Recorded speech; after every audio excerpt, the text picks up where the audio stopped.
95% of generative AI pilots fail at corporations. I'm shocked at how many 500 errors the LLM will introduce for things that are completely unrelated to what it's working on. The ability to chat with your own data, it's like a magic show to companies. And when they see it, they're just absolutely floored. Don't make promises that it can't do. I see that all the time. People are promising that this automation is going to save you hundreds of thousands of dollars, and it isn't. If anybody's getting into tech right now, they need to get into AI. You can watch all the YouTube videos in the world, but until you actually try supervised fine-tuning, you don't know what the pitfalls of it are. Ed, thank you so much for doing this, man. Appreciate it. Good to be here. Good to be here. You are called the unicycle guy, is that correct? I guess it's an electric unicycle. It was kind of my hook, and it's really kind of funny because if you see my walking videos, it usually takes a lot of takes for me to get it right. But if I'm on the unicycle, I think it's the combination of having to concentrate on not getting hit by cars and things like that. I always get it right a lot quicker, so it's just easier for me to record on the unicycle. Yeah. Do you think this is one of the reasons why you've become viral on platforms like Instagram and TikTok? I think initially because, you've got it on something like Instagram, you've got to get a hook in like the first 3 seconds or people are just going to scroll right past you. The unicycle buys me a little bit of extra time. So if I don't get the message across immediately, the fact that people are confused by the unicycle, because, a lot of people who aren't subscribers or unfollowers see these videos. So I get a little bit more time to get my point across, I think, because I'm on the unicycle. I see. Okay, that makes sense. And I've fallen a couple of times, so those are the ones that people are looking for. People want to know if I'm going to fall. And I filmed one just a couple of days ago where I guess I almost fell, but I didn't notice it. And then my comments were just full of wear a helmet, so. But what people don't understand is you can't actually do a video when you've got a helmet on, so. Yeah, that makes sense. Super interesting. I think we want to delve a little bit deeper into your technical knowledge, what you do behind the scenes, because there's not only, you're the unicycle guy, right? But people want to know more about yourself, maybe the company that you're running, which is Kinetic Sees, right? If I'm not mistaken. And also you have a lot of knowledge about like the AI hype, so to speak. Let's maybe discuss if it's really a hype, what we can do nowadays, etc., etc. But before we get into that, like, can you give a little introduction to yourself? Like what you've been doing over the last 35, 40 years. Okay. And so, so I graduated from the University of Illinois in 1986. And so I've always been a data person. And so one of my first jobs out of college, I was working with Oracle databases. And that really became my claim to fame. Before the turn of the century, I wrote 2 books on Oracle databases, which kind of got me into positions. It's really hard to interview people. So if you've written a couple books, it's pretty easy to get some decent jobs. So I've been doing data science for probably the last 10 to 12 years. Everything is a flow from data. When you think of artificial intelligence, it starts with data, it ends with data. It's just, this is a different way of using data. So I got into data science and then I worked in a couple of projects, and one of them went really well. It was a very early on machine learning project where we were doing analysis. And so I just got into it and I learned things really fast. And so I just became the guy, at my organization and at my clients who I was always researching AI. So I got into it. And then we started doing these AI projects, and now we're really focused very much on the concepts behind vibe coding or AI-assisted software development, because I think that for the masses, I think that is going to be the biggest game changer we're going to see, is the fact that software development suddenly got a lot easier. Or I'm not going to say easier. It got a lot different. People think you can sit down in front of a tool like Lovable and Replit and just start banging out these big applications. And you can get to a certain point pretty well. But now when you start to do big applications, so we're internally developing a product called Skilliks, which is actually a project management tool for artificial intelligence. So what people don't realize is that the coding is only part of rolling out enterprise level applications. You've got your unit testing, you've got your regression testing, you got your user acceptance testing. You've got to gather the requirements from the users. And people are so focused on the AI part of doing vibe coding, they miss out the fact that what would be in Agile, we do sprints, where a short sprint would be like a 2-week time period to roll out new features. Well, you can get those features coded in half a day now. So it changes the whole process behind how you would manage large projects with artificial intelligence. So we're actually working with the members. So we've got a school community, and in the school community, we're working, and I've got a lot of project managers in the community, and we're working on what is the right methodology for large organizations to roll artificial intelligence applications out in their organizations, because big companies, one of my clients back in the 1990s was McDonald's Corporation. And we used to have a joke that there was no reverse gear. You'd make a decision and you're moving forward on that decision. There was no changing your mind and going backwards. And so these big companies, they have that mindset that you got to plan everything, you got to get everything right. And they're just not equipped for new models coming out every 2 weeks. Or MCP showed up, and then that was a huge game changer, changed everything. I'm working with people who are working on projects. These projects started out as NLP, which is natural language processing. Next thing you know, they're working with transformer models because, you've got large language models came out. And so during a project, the technology behind the project might change 3 times. And if you're at an organization that has projects that go on for years, I'm actually supporting a 12-year-old application. So how do you integrate artificial intelligence into something that's constantly changing? And I think those are the big decisions that companies are going to need to make with artificial intelligence, is how are you going to integrate that into your workflow, knowing that it's going to directly impact your development team, but it can't have a negative impact on the rest of your organization. So a lot of that is what we're trying to hammer down right now. And so, are you familiar with project management methodologies and how? A little bit, yeah. I'm a mechanical engineer only, but the basics, yeah. Okay. So, in waterfall, which used to be the methodology that everybody did, you really had to get it right on the first time. It was gathering requirements. Mhm. Well, that doesn't work with AI. But at the same time, it doesn't work with AI, but it's necessary. So that first build you do when you're vibe coding, that build is critical. And so what we've run into with a lot of people in our community is that they'll write a huge amount of code and then find out you can't deploy it. So what we say to do is you plan, you get that first build, and then you deploy the first build. Then you go from an agile methodology to from a waterfall methodology to a modified continuous innovation, continuous build, where that's where you're prompting. And Mhm. so we're really just trying to fit the technologies into the way businesses operate. And as soon as we can do that, then you're going to start seeing some of these predictions where, Mark Zuckerberg says that 50% of code is going to be written by AI in a year. He hasn't seen some of the organizations I work with. So that's not quite as quickly around the corner. But that's where we're working on getting to that point, to where AI is integrated into the workflow of software development. It's not going to be taking this massive number of IT jobs away. Like, the prediction is that, there's going to be all these software engineers who are unemployed. No, they're just going to be doing different things, and they're going to be more productive. So I see. that's kind of how I got to where I am, is really focusing on how do you make AI work in a large organization. Yeah. If we look at the development of software, at software 1.0 being high code, really like implementing code on the machine, then software 2.0 being deep learning with AlexNet, basically, right? The paper AlexNet. And then software 3.0, which is large language models / transformer models. I think the threshold, the barrier to entry is much lower right now. But obviously people with no skill or almost no skill are trying to vibe code something, but have no clue about the implementation or the consequences by not having a proper backend. So my question to you is, can we maybe talk about the roadmap? Let's say I'm going to vibe code an app, for example, a project management software, whatever app I want to code. Mhm. How would you approach or divide and conquer that problem specifically? So the first thing is you've got to get to implementation very early. And because if people think you could just ask the large language model, what tools should I code in? And if Mhm. you ask Claude or ChatGPT, what programming languages do you code best in?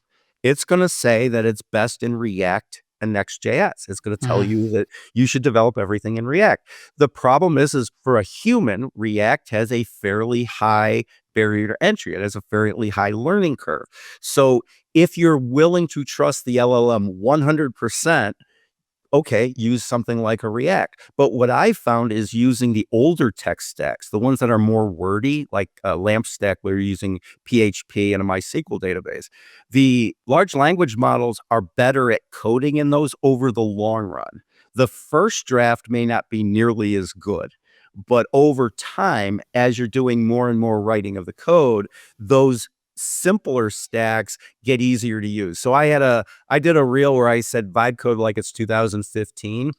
And that went viral for the wrong reasons because software engineers just hated it. They spend all these times learning these new modern tech stacks. And I'm telling you that large language models code PHP better than they code React. The other thing that you run into is if you let it shoot. So if the large language model is developing on your PC, it really likes to develop things that can't be rolled out very easily. Like we've Hmm. tried to roll out some of our students' applications, and it's like you've got a fast API server running, you've got Supabase, you've got all these things listening on all these different ports, and no security engineer or security manager are going to allow that to be deployed.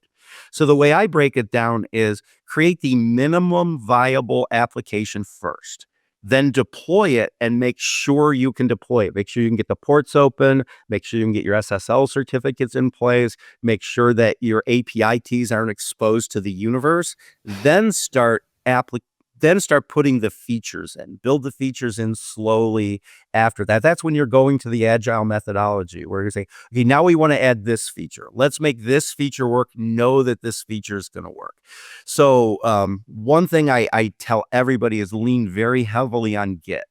So you need to have part of your build process is that every time the LLM does something, it's going to automatically post it to GitHub.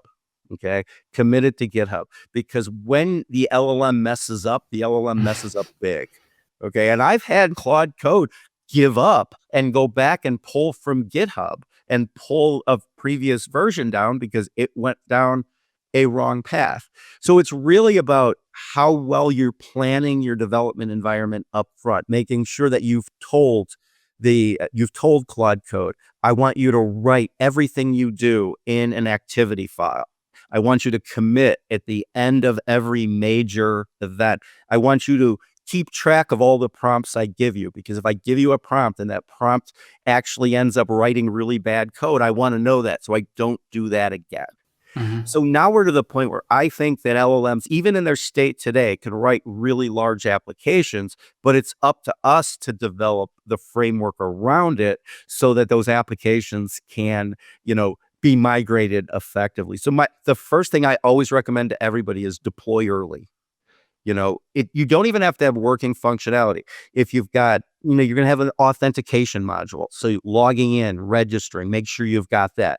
Make sure you can talk to your databases. If you're talking to large language models, if they're local large language models, make sure you get them implemented and make sure that you can talk to them properly. If you're using APIs, if you're going out to ChatGPT as part of your process, make sure that that all works. You can do all of that even without having a lot of interface with your end users, because that's all foundational stuff. Then once you get to that point, start doing your builds. Now, one of the things that Claude is kind of slow. Now, in overall, the LLMs code really fast, but you spend a lot of time just sitting there waiting. So a lot of people want to jump into agentic coding where you're firing off 5 agents in the background that are coding simultaneously. So far, I've seen that as a recipe for disaster because um, one thing LLMs do not have that humans have is common sense. And an LLM will destroy shared modules without even thinking about it. So a junior dev even knows, hey, this module up here that says do not touch on the top, I probably shouldn't modify it. LLM, no problem. It goes in there like a bull in a china shop. It'll go in, it'll change anything. It'll change anything in any piece of code, and it doesn't care. Okay. So you just have to plan around how you're going to use the large language models. So for our application, Skilliks, I'd say we're probably 350 prompts into it. So once you get to that point where you're doing the coding through prompting, it's really hard to go back. For that, the first step where you're just trying to get to the first implementation, you can just keep starting over. I'm not in a position now where I can start over. I'm committed. So I have to make it work from this point on. So I think it's a huge opportunity, but I think that it needs to be approached more from project management and integration than the LLM itself. Yeah. If you vibe code, for example, in Lovable ad, how would you approach the problem of, let's say, or how much knowledge do you need to have in terms of the infrastructure, right? Because let's say I'm coding an app, a SaaS product, for example, but I have no idea. Should I use Superbase now? Should I use Postgres? Should I use a SQL data? What do I do? I look at how you're going to implement it first. So most of my clients, because I've been doing Oracle for 30 years, most of my clients are going to end up being Oracle clients. So I don't have to worry about whether it's going to be Supabase or whether it's going to be MariaDB or another MySQL flavor. My recommendation is choose the simplest stack that works. Mm-hmm. So if you can do it with a LAMP stack where you're using MySQL PHP on Apache, and on Linux. If you can do it with a LAMP stack, do it with a LAMP stack. You don't need to, you're not writing the code anyway, so you don't get extra points for using Angular. Now, Angular is my favorite language to program in when I'm hand coding, but it's my least favorite for vibe coding because you're using so many different modules and there's so many different files. And one of the big problems that you run into with vibe coding is the size of the context window. So for instance, you've got 200,000 tokens in Claude, which means that's all that the LLM can look at one time is the 200,000 tokens. So when you're using something like Angular, where you've got controllers, you've got services, you've got every page has 3 different modules. It's got the CSS, it's got the TypeScript, it's got the HTML. All of that needs to get pulled into the context. So even though from a human, it's easier to think that way, because the LLM works the way it does, those complicated tech stacks get confused easily. They confuse the LLM. So I always say, find the simplest tech stack that will work for you. So that's why, and that's part of one of the benefits of being old. So I'm not against using old programming languages because I do know they work. So there's one project that I worked on prior to the turn of the century in Oracle that's still live. I mean, it's still got thousands of users. So old languages will still work. But yes, making that tech stack decision, you just make sure you drive towards the simplest tech stack that solves the problem. Mm-hmm. Maybe building on that, what you just said, Ed, I think it's very important. It's kind of differentiating signal to noise, or being really good in determining like what is signal and what is noise. And I think especially now in AI nowadays, there's reinforcement learning, deep learning, vibe coding, you name it. There's so much information out there. Mm-hmm. What advice should I actually follow? What should I be focusing on if I just enter the area of artificial intelligence? Is it supervised fine tuning? Is it RAG? Is it knowledge graphs? I don't know. What is it? So this is something that changes. This thing that changes all the time. Okay, so a lot of people are just super anti-supervised fine tuning. But if you don't like supervised fine tuning, you better have a really big model and you better be able to pay for the tokens. So if I was breaking into AI right now, I would start with vibe coding because everybody needs to code. You're going to code something, whether you're going to write a Python script to do supervised fine tuning out on Hugging Face or on your own equipment, whether you're going to do retrieval augmented generation, where maybe you have got a Pinecone database and you're going to do vector embedding, you're going to code that. So you should always start with having that base ability to at least know what the code is that you're writing and being able to prompt to get the code that you want. So I would say starting with the vibe coding as the basics and then learn the basics. You need to know what a large language model is because, I have a lot of people bringing me projects all the time. And if you have a misunderstanding of what AI is and what an LLM is, you come up with projects that just can't be done. So I just read something. There was an MIT study that said 95% of generative AI pilots fail at corporations. And that is completely believable because when I look, I see 95% of the things people are saying, hey, this is what we want to do, are not reasonable projects with the state of the art. People just think that because AI can do so many wild things, it can do this thing. And if you don't know what the AI can do or cannot do, you start jumping down into projects that actually they're doomed to fail at the very beginning.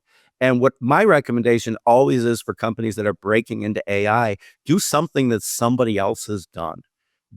You do not have to be revolutionary. Like if you're a manufacturing company that makes cupcakes, do not try to don't you're not creating your own model. Okay. So I always recommend starting with the vibe coding. You need to learn the vocabulary. You need to know, you know, what retrieval augmented generation is and when you need it. Okay. And then you need to know what an MCP server is and when you use it.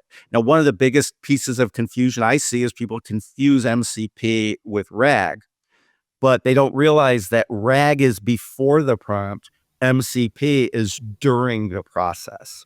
Mhm. Okay, so I would recommend, like, if I was coaching software engineers, which I guess I am, I would say learn vibe coding first, learn MCP second, because you probably already have a good background with APIs. Everybody who's a software engineer knows how to work APIs. Building an MCP server is basically wrapping an API up in some standardized code that the LLM can now use as a tool. So one of the things I'm building into Skilliks is that when you're vibe coding with Claude, it's going to post back to our database through an MCP server everything that it does. Okay. And Mhm. then when you put your requirements in that says, hey, this button needs to be blue instead of red, that prompt goes in the database.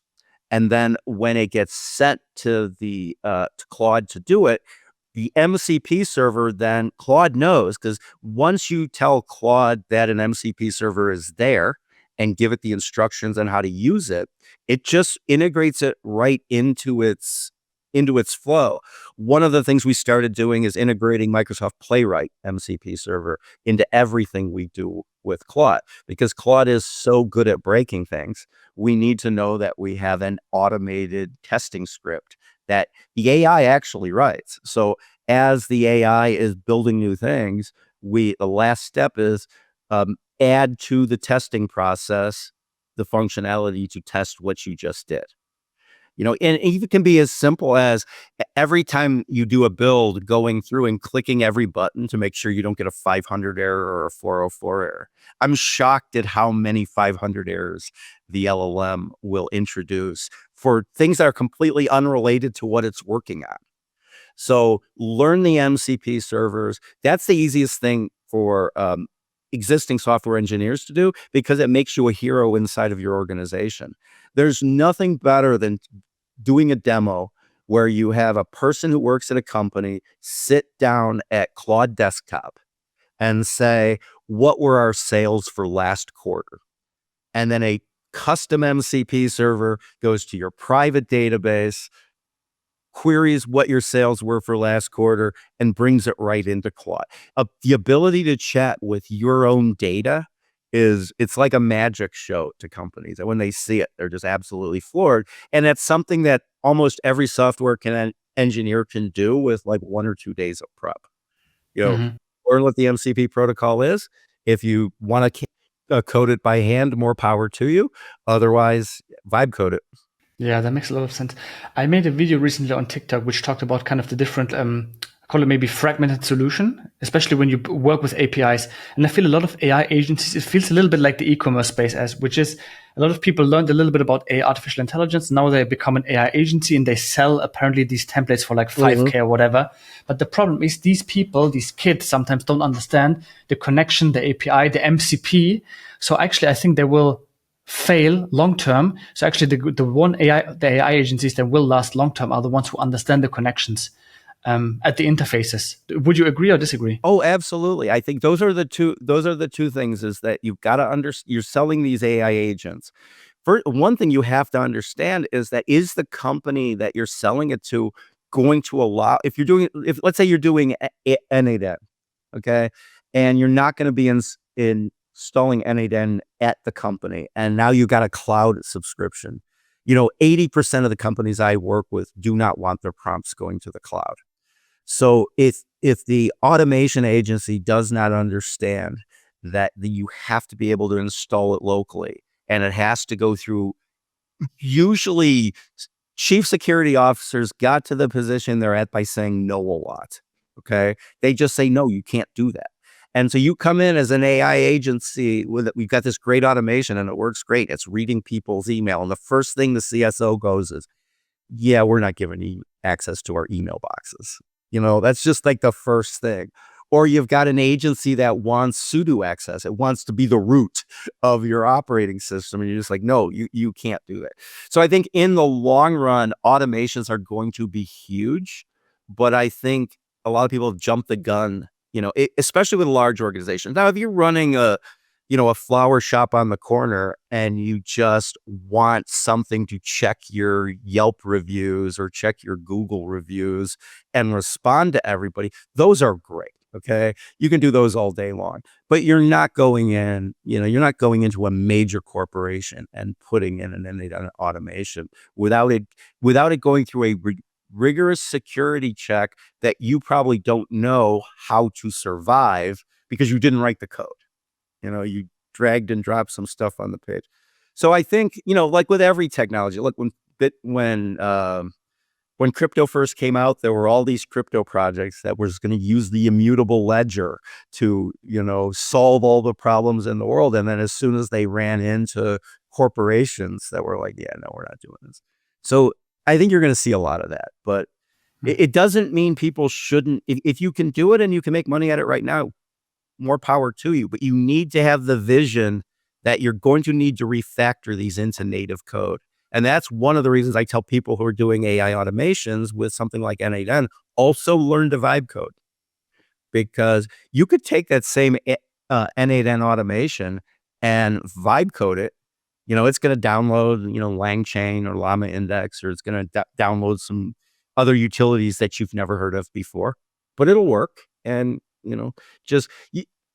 what I'm afraid of with AI is that the cycle of turnover is only gonna be like 6 months. So, I remember where there were all these courses about becoming a prompt engineer. Okay. That was your claim to fame. Well, prompting got easier. So you didn't need these magical tricks for prompting anymore because prompting just got easier. So I think part of with AI, you need to catch up and then you need to keep up, and you can't be emotionally attached to any one technology because it may go away. I was pretty hard on MCP when it first came out because it was so overhyped. And it was overhyped, and it was a lot of beginners who've never coded anything before saying how MCP is going to change the world. Well, they were right, but a stopped clock is right twice a day also. So you were right, but you weren't right for the right reasons. So that's just kind of how I see it, is you gotta catch up and you gotta stay caught up. How do you stay caught up, Ed? Well, when you have to make, the way the Instagram algorithm works is I need to make 3 reels a day. So, and I'm sure running a podcast, how hard it is to come up with content. So, and the other thing is that, as a consultant and having a community and teaching, I have to keep up because somebody's always going to ask me about something. I mean, GPT OSS was out for like 2 hours when I got my first question. What do you think of GPT OSS? And it was like I had to drop everything, install it, and get it to work, and so I could give feedback. So I'm in an odd position because I make content about AI that I have to keep up. But most people aren't in that position, and that's one of the things I run into a lot. I see people who are working on their heads down, working on a project, and they don't know that, hey, you know what? Retrieval augmented generation isn't right for that unless you're going to use a graph database. And Microsoft Graph Rag is great. And then you find out later on how expensive it is to run. You've got to be able to, I feel for the developers or the AI engineers who are working on these projects, who they got their projects approved. You've approved the tech stack that you're going to use, and you say, okay, well, we're going to use natural language processing. And then they find out 3 weeks into it that that's not the right way to do it. And now they have to go back to their project manager. And in a lot of organizations, they don't like to hear that you were wrong. Well, if you were wrong last time, how do we know you're not wrong this time? So there's just it's a tough situation to be in, with the speed at which everything is changing. Mm-hmm. I completely understand your standpoint because I also run an AI agency, right? But we really do it also for smaller but also larger organizations. It's tricky, but if you're forced to make content and you have the data points of the clients, what works and what doesn't, I think you're much further ahead than all like the rest of the 99% of the AI agencies that claim to know what they're doing, when in fact they actually don't know what they're doing at all. I'm wondering what advice would you give me as an AI agency owner at in terms of like do's and don'ts? One of my do's is make sure that you have a long-term relationship with them. Mhm. Because if you have a short-term relationship, if you just drop in some automations that are going to be obsolete in 3 months, the reviews that are gonna show up in 6 months were how you dropped off this automation and it's already obsolete, and now I gotta spend another $10,000 on a new automation. So I like the Oracle model where there's a large upfront and then there's like a 20 to 25% per year in support. And you are going to keep getting all the upgrades as they're coming out. I think Mhm. the biggest do is make sure you establish a long-term relationship with your clients. Don't just drop something in and say, all right, have a great life with this because it's going to be obsolete and then they're going to resent you. So come up with a strategy, come up with a business model that is a long term. Yeah, and then the other don't is don't overhype the solution. Yeah. Don't make promises that it can't do. And I see that all the time. People are promising that this automation is going to save you hundreds of thousands of dollars or euros, and it isn't, you know. So, but I think the biggest pro is make sure that you've established a long-term relationship with all of your clients. Absolutely. What are some of the workflows that you've seen maybe on social media? Because there's a lot of them where you say people are either like overhyping them too much. And what are some of the simpler solutions where people think, well, it looks way too simple to work, but it were actually really effective? Well, the one that annoys me the most is the fact that my phone rings 20 or 30 times a day, and I get a voicemail that is clearly an AI generated voice. And the fact that they make the robot cough at the end of the first sentence, so they're trying to trick you into thinking it's real. It's like, "Hi, this is Jess from your lending solution," and then goes on, and then you'll get a call 2 days later. "Hi, this is Robert from the lending solution." Oh, and then you're like, "All right, you're trying to scam me." So part of those automations, the automations that really just annoy people are the ones that annoy me the most. I did a reel, no, it didn't go very viral, but like Best Buy, and I don't know if you have Best Buy where you're at, but it's a retailer I know here it. Yeah. that has the world's worst chatbot. And they deployed something way too soon. And I was a Mac. I had bought a Mac Mini. It didn't arrive. It was supposed to be sent via FedEx. I started this chat with them. They said, "Okay, it's out for delivery. Here's your tracking number." They gave me a tracking number for UPS. It wasn't even a FedEx tracking number that they gave me. So we had this AI agent that I was chatting with was hallucinating. And it may not have even been AI because it just felt like a decision tree. So I think some of the customer support chatbots, I kind of like them. The ones that attempt to be too human to the point where they're overdoing it. If I get into a chatbot and I want to know the status of my order, that is a great use of AI. That is a great automation. Hey, I ordered this on September 25th. When is it going to arrive? And then it goes off to the LLM, pulls out the order, gets my order status, and tells me that. That's when I really appreciate a good chatbot. I don't appreciate it when it's ringing my phone or sending me text messages all day long.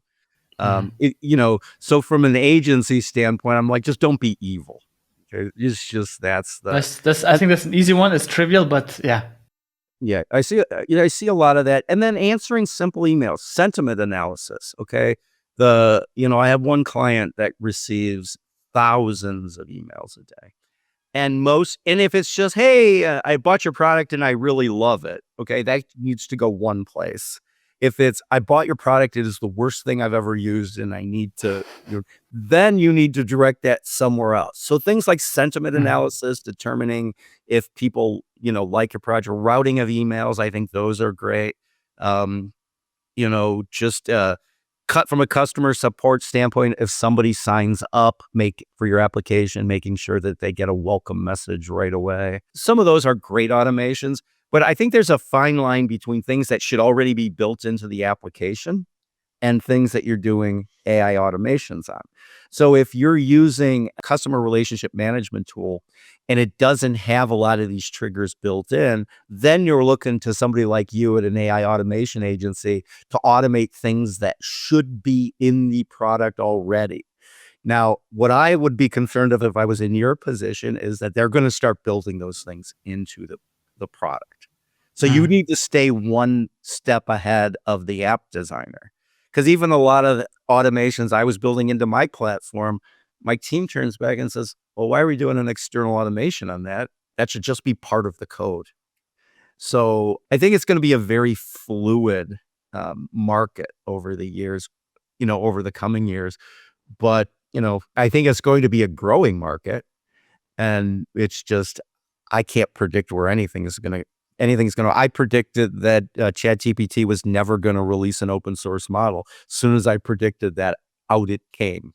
So, it's those kind of things. I mean, and a funny story on that note. So my first book I wrote on Oracle was, I think, 1996. And Larry Ellison was on a speaking tour where he was telling everybody that Oracle was never going to run on Microsoft Windows. It just would never be on Windows. He refused to let it happen. 2 weeks later, my book was released, and it came with a free trial edition of Oracle for Windows 95. So, and he honestly didn't know. His team was working on a port because they had just bought Borland. So they had Borland Delphi and Borland C++. They were porting Oracle to Windows, and things just happen so fast. So you have to be in this position to adapt to it. But it's a good market. If anybody's getting into tech right now, they need to get into AI. That's my only recommendation. And the problem with that is the universities are so ill-equipped to teach it. Mm-hmm. A university cannot change their curriculum 4 times a year. And so you're learning machine learning, your deep neural networks, you're learning a lot of data science, you're learning random forest decision trees, you're learning all of that stuff in college, which is great for sitting at a dinner party talking to people about, oh yeah, you can build a decision tree, or you can do a logistic regression, and all of that stuff. But it isn't. It's very hard for in the workforce to do it that way. So I think universities are going to have a challenge. Absolutely. I'm wondering, yesterday night, I joined your Plus community Okay. I was wondering, what is the difference between, you have 2 school communities, one being free, the other one being paid. What is the difference, and why did you come up with the idea of having a community, and what's the benefit of the Plus community compared to the other one? Okay, so the free community is basically everybody who just wants to learn about AI. The Plus professional community is for professionals. And that same situation that I talked about where, I know people, and one of my worst jobs as a consultant is I'll sit in on a meeting where they're talking about the fact that they're using retrieval augmented, or they're using supervised fine tuning for a project. And you go, yeah, no, that's a retrieval augmented generation project. That's not an SFT. You shouldn't be fine tuning. You should be using retrieval augmented generation. Without a community to talk to other people about. So we have calls every weekend, and we're getting more and more calls, and we're getting them segmented, where people say, this is what I'm working on and this is how I'm doing it. And the community as a whole sometimes just goes, whoa, you can't do it that way. Because people are always working in a vacuum. One of the things I always say is, no matter how many people are on your team, when it comes to artificial intelligence, you're working alone. And so you need to be able to see people who are working on projects that are like the projects that you're working on. Because if they don't, we have one guy who's building this really awesome retrieval augmented generation infrastructure. So every time somebody says, oh, well, I'm doing retrieval augmented generation, he'll chime in and say, hey, what vector embeddings are you using, and what database are you using? So it's really, the community approach is the only way you can be successful on your projects, unless you're working for a huge organization with hundreds of people. And so one of the things we're expanding this into in the long run is communities for corporations. So Mhm. like, I won't name the bank, but one of the largest banks in the world is launching a bunch of AI projects. And so what they ended up doing but there are all these scattered AI projects all over the world and they don't talk to each other. So what our focus is to get them all in a room together so they can discuss, hey, this is what I'm doing. This is what I'm doing. Oh, you already did that and it didn't work. You shouldn't try that. Okay. Or I tried that and hey, there was a setting. My temperature setting was zero point 0.7 in the API. Once I bumped it up to 0.9, I got good results. So Mhm. that's part of it. And then the other part of it is we're building a lot of projects. So in the pro community, we've got companies coming to us and saying, hey, this is a project I want. And then we get people to raise their hand and say they want to work on it. Now, if you're a beginner, you might be working on some very simple portions of it. And if you're advanced, you're working on more advanced. It's really to get people experienced in doing projects. The only way to really learn AI is to actually do it. You can Mhm. watch all the YouTube videos in the world, but until you actually try supervised fine tuning, you don't know what the pitfalls of it are. So we started the community because it's just something that I'm noticing in the consulting world. Now, I've been a consultant for decades, and the consulting model's broken. The whole idea of staff augmentation, where you're a big company, you want to do a project, let's go hire 5 AI engineers, and we're going to need somebody who knows retrieval augmented generation. We're going to need somebody who knows supervised fine tuning. We Mhm. need an expert in prompting. We need somebody who knows MCP servers. You can't go out and find those people. Those people just they don't exist. And if they did exist, Apple is trying to hire them or Meta is trying to hire them and paying them $100 million. So the only way to do these projects is to teach people how to do them and then have a community where they can bounce ideas off of each other. And so because the consulting model is broken, what we tell companies to do is just sign up your AI engineers for our communities. If you want to have a private community, we can set that up too. And then we make sure that we have people on all the calls who can answer the questions that they're having. Companies will be way better off building their own AI engineers than trying to compete for them and competitively with salaries and bonuses and things like that. Because you're an AI engineer right now. If you've taken a project from beginning to end and got it implemented, your phone is ringing off the hook. You're getting Mhm. DMs constantly. People want to hire you, and if you're the company, how do you compete with that? So you've really got to build your own. And the community approach, I think, is the only approach that's really going to work because nobody can be an expert in everything with artificial intelligence. A lot of topics I talk about really well, but that doesn't mean I can do them really well.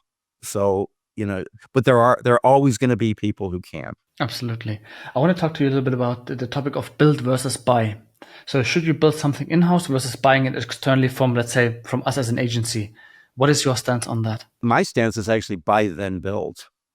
So they should buy something from you as an agency, but in the back of their mind, realize that they have to know how to do it themselves. Mm. And and that again, you can mitigate that if you establish the right relationship. So if you establish a relationship with a client that client knows you're always going to be there. When they've got a new idea that they want to do, if they know they can call you, and they're going to get a response and you're either going to have something that's on the shelf or something that you can modify for them, then you don't necessarily need to train your staff to be able to build.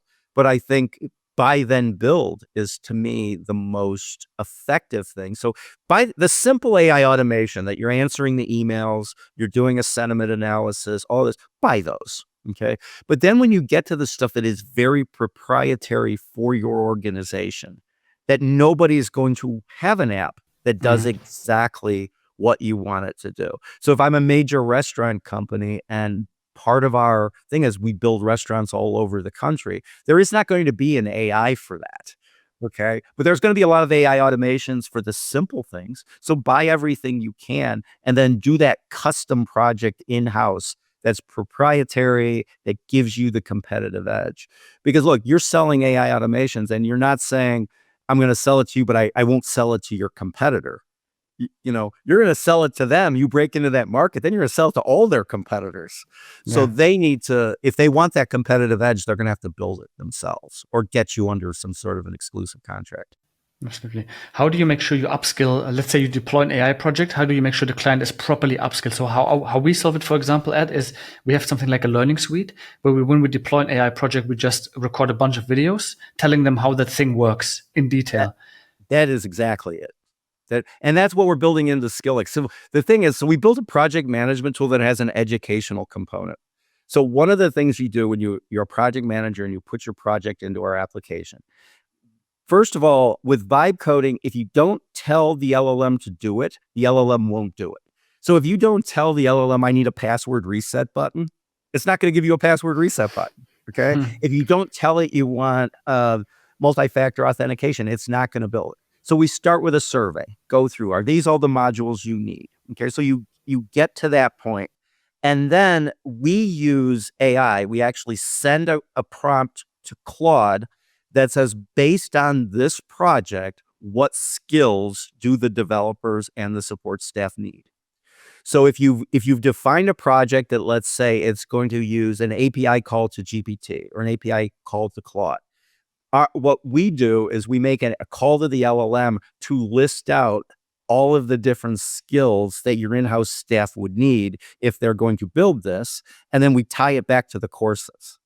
So every time we take a course, we take the transcript from the course, send it to the LLM, have it summarize it, and then make an index of what topics this course is covering.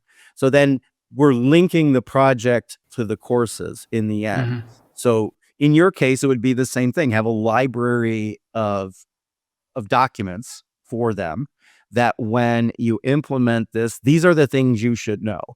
Upskill at your own pace.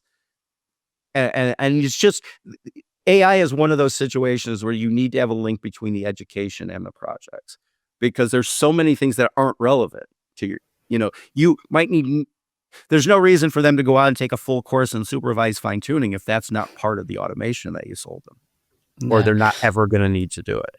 Yeah, that makes sense. I have one question, which probably I'm going to ask in the Plus community, because currently I'm thinking about building a SaaS, right? I have a bunch of ideas. The question is like, how do I get started, right? Now you can type in a prompt in Claude or ChatGPT, for example. How does the infrastructure look like? Do I use AWS, etc., etc.? But one of the main questions I'm asking myself is, for example, a lead qualification system, right? It goes into the CRM of companies and it Mhm. qualifies all the garbage out and leaves the good quality leads in. Now the question is, because LLMs are not deterministic in that sense, because it's based on statistics, how can we make sure that the prompt doesn't change the results of the output, right? This is one question I, for example, have, because we want to have consistent output. Because if, for example, in one run, the lead is qualified as low and we throw it out, but then afterwards we identify it's actually high, how do you make sure you can use AI and a lead qualification agent to make sure it's not qualifying it wrong consistently? Right. Okay. So, well, first of all, okay. So you're talking about building it as a SaaS. So the first thing we got to say is, all right, from an author who you identify. So we have a survey for this. Okay. Who are your user bases? What different roles are there? Like, is there a manager? Is there an admin? Is there a statistician? You identify all of that, and then we go to what is the minimum viable architecture? Like, what is Mhm. the simplest architecture you can use for that SaaS that can deliver the product that you need to deliver? So that's kind of where you start. Is we guide you through. So like, yeah. So what on Sunday, I'll call on you. You'll tell us what you're doing, and a whole bunch of people will jump in with advice. And that's just how the whole community approach works. Now, my advice is sometimes different because I've been doing this for so long. My main goal with vibe coded projects is not necessarily the development of the project; it's the long term support of the project. So being around as long as I've been around, I have applications that are written in Oracle Forms, okay? Oracle Forms hasn't been sold since 2005, and they're still being supported. Classic ASP. I have one application that has 700 pages written in Classic ASP. The thing about AI is you want to develop your application so that AI can support it in the long run. Otherwise, you got to start finding resources who are willing to program in languages that were around before they were born. So this way, it's all structured and all strategic. And so then the other thing we do in the community is we would say, all right, if you've got this application, break it up into a lot of small pieces, and then we turn them into class projects. So like if you've got an MCP server that you need, because we're really focusing a lot on MCP servers. So if you want to build MCP servers into your application, write up the